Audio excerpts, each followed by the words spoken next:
కేసీఆర్కు సిట్ నోటీసులు ఇవ్వడం అనేది ఆహ్వానించదగ్గ పరిణామం. కేసీఆర్కు తెలియకుండా గత ప్రభుత్వంలో ఏమీ జరగలేదు, ఏమీ జరగదు కూడా. ఇవన్నీ కూడా కేటీఆర్, హరీష్ రావు, కవిత, సంతోష్ రావు, ఇంకా వినోద్ రావు, ఇవన్నీ కూడా ఉత్సవ విగ్రహాలు. ఏమైనా కేసీఆర్ చెబితేనే ఏ పనైనా జరిగింది, ఏ డిపార్ట్మెంట్లో అయినా. ఇంకెందుకు గత ప్రభుత్వంలో పనిచేసిన మంత్రులు కూడా కేవలం కేసీఆర్ ఆదేశానుసారమే పనిచేసిన మాట వాస్తవం. కేసీఆర్ లేకుండా ఫోన్ ట్యాపింగ్ విచారణ అనేది జరగదనేది గతం నుంచి మేము చెబుతున్నది, ఊహించిందే జరిగింది. ఏ బీఆర్ఎస్ నాయకులు కేసీఆర్కు దగ్గరగా ఉన్న వాళ్ళు ఎవరైతే ఉన్నారో, ఎవరు కేసీఆర్కు దగ్గరైంది, కేటీఆర్ను విచారించినప్పుడు అదే, హరీష్ రావును విచారించినప్పుడు అదే, సంతోష్ రావును విచారించిన అదే, అధికారులను విచారించిన కేసీఆర్ పేరు చెప్పడం వల్లనే కేసీఆర్కు నోటీసులు వస్తున్న పరిస్థితి. కాబట్టి ఇదేదో మళ్లీ వాళ్ళు ఏదో కక్ష సాధింపు చర్యలు, రాజకీయంగా కేసీఆర్ని అబాస్పాలు చేయడానికి రేవంత్ రెడ్డి గారు చేస్తున్న కుట్ర, ఇట్లాంటివన్నీ వస్తాయి. డెఫినెట్ గా వాళ్ళు ఏంటంటే తప్పించుకోవడానికి, తప్పు చేసి తప్పించుకోవడానికి బీఆర్ఎస్ చేసే ప్రయత్నాలు అన్నీ కూడా ఈ 2 సంవత్సరాల కాలంలో అందరికీ తెలుసు.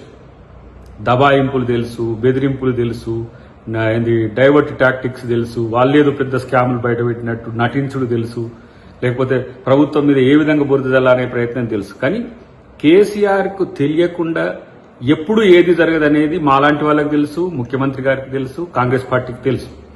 కాబట్టి ఇవాళ కేసీఆర్ నోటీస్ తీసుకున్న తర్వాత వాస్తవాలను చెబితే అది అన్నింటికీ మంచిది. ఎందుకంటే దానివల్ల కొన్ని కుటుంబాలు నాశనమైనవి, కొంతమంది అధికారుల జీవితాలు నాశనమైనవి, కొంతమంది రాజకీయ నాయకుల జీవితాల్లో ఒక అలజడి ఉంది. చివరికి తన రాజకీయ భవితవ్యం కూడా దానివల్లనే నష్టపోయిందనే విషయాన్ని వాళ్ళకి ఇప్పటికి అవగతమై ఉంటుంది. కాబట్టి అధికారం ప్రజలు ఇచ్చినప్పుడు అధికార దుర్వినియోగం చేయకుండా ప్రజల కోసం అధికారాన్ని వినియోగించడం పక్కన పెట్టి రాజకీయాల కోసం సుదీర్ఘకాల రాజకీయ జీవితంలో అధికారమే ఉండాలనే ఒక కాంక్షతో, ఒక రకమైన అత్యాశతో ఈ పరిస్థితి వచ్చిందని నేను అనుకుంటున్నా. దీనివల్ల భారతదేశంలో కూడా రాష్ట్ర ప్రభుత్వాలు చాలా ఆలోచించాల్సిన పరిస్థితి వస్తుంది. ట్యాపింగ్ విషయంలో ఎంత జాగ్రత్తగా ఉండాలనో, ఐటీఏ ప్రకారము లేదంటే ట్రాయ్ నిబంధనల ప్రకారం మించి గనక చేస్తే ఎవరికైనా ఇలాంటి పరిస్థితులు వస్తాయి. దానివల్ల శిక్షలు, లేకపోతే జైళ్లు, లేకపోతే అరెస్టులు, ఇవన్నీ సెకండరీ ఇష్యూ. కానీ ఎథికల్ గా ఇలాంటి అంశాలు భారతదేశ ముఖ్యమంత్రులనే కాదు, భారతదేశ ప్రజల్లో ఒక ఎంత అసహనాన్ని కల్పిస్తున్నమాట వాస్తవం. ఎందుకంటే ప్రైవేట్ జీవితంలోకి తొంగి చూడడము, ప్రైవేట్ జీవితాల్లోకి ప్రవేశించడము, లేదంటే విపక్ష నాయకుల యొక్క బలహీనతలో బలాలు తెలుసుకొని వాళ్ళని బలహీనులుగా చేయడానికి చేసే కుట్రలు ఏవైతే ఉన్నాయో ఇది రాజనీతి కాదు, ఇది దొరతనం కూడా కాదు నాకు తెలిసి. ఇలాంటి భారత రాజ్యాంగ పరిధిలో పనిచేయాల్సిన వ్యక్తులు, భారత రాజ్యాంగాన్ని అమలు చేస్తూ పరిపాలన కొనసాగించాల్సిన వ్యక్తులు ఇలాంటి నీతిబాహ్యమైన, లేదంటే ఇంకా చెప్పాలంటే దిగజారే రాజకీయాలకు ప్రభుత్వాలను వాడుకోవడం అనేది మంచిది కాదు.